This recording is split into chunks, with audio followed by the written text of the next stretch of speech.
So, ayan, may nag-comment. Rosmar, money laundering ka raw. Ayan, lagi na lang ganyan ang kino-comment sa akin. Hindi ko alam kung saan yun nakuha yung ganyang bagay. Kasi, ayan, ang dami nga nagko-comment sa akin na nakaka-believe daw ako. Dahil yung success story ko daw, consistent daw ang kwento ko simula una hanggang ngayon. Kasi ganun talaga syempre, pag nagsasabi ng totoo, kabisado mo yung katotohanan. Unlike kapag ka nag-iimbento, syempre, paiba-iba talaga kapag lumilipas yung panahon. Kasi di mo maalala, ano ba yung kwento ko dati kung paano ko yumaman? Ano ba yung kwento ko dati kung paano ko nag-success? Sumakses, ganun. So, kahit tanongin nyo ako ngayon, after 10 years, after 20, after 50 years, kung buhay pa. Ayan, same lang po ang ikukwento ko. And wala po akong kinalaman sa kahit anong sinasabi nyo, money laundering, kinamberly na yan. Meron tayo, Rosmar Laundry Shop. Kaya magpalaba na kayo, 9 a.m. to 9 p.m. Monday to Sunday, sa Tagaytay. Search na, Rosmar Laundry Shop. Or Rosmar Laundry Station, katabi ng Rosmar Water Station, ganon.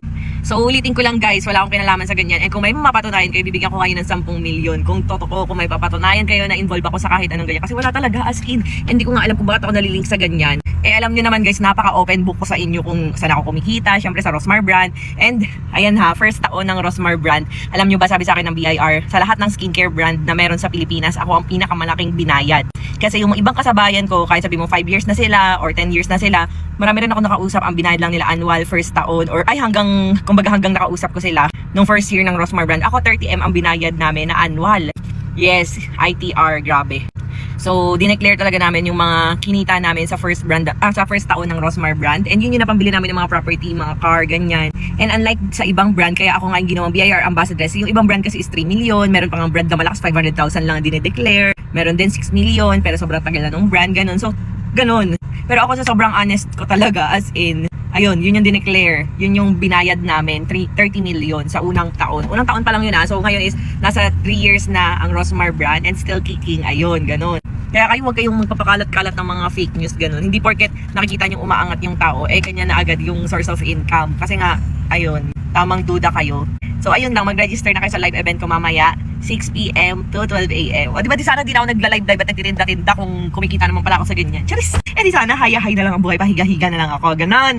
And alam nyo ba, isama ko lang to ha, alam nyo ba kung bakit ako nag-back out sa pagtakbo sa Tondo nung dati? So bakit nga ba ako nag-back out? So ang rason is, marami na ako naririnig na i-input sa utak ko na kikita daw ako ng malaki, like times 10, times 20 kapag nanalo daw ako. Tapos naisip ko, magkano lang naman ang sahod ng mga ganun, diba? So parang ang sa akin is parang kikita ako kung magko-corrupt ako. So nag-back out na ako kasi ayoko namang gamitin yung pera ng taong bayan, no. Ayokong kumita, ayokong ipangpakain sa anak ko or sa pamilya namin yung pera na galing sa marumi. So yun, kung kayo sanay kayo doon, ibahin niyo ako. So yun yung dahilan kung bakit po ako nag-back out. And sabi ko nga, makakatulong naman kahit wala sa posisyon. And buntis din talaga ako nun, kaya priority talaga ang family. Pero syempre, main reason ko nun,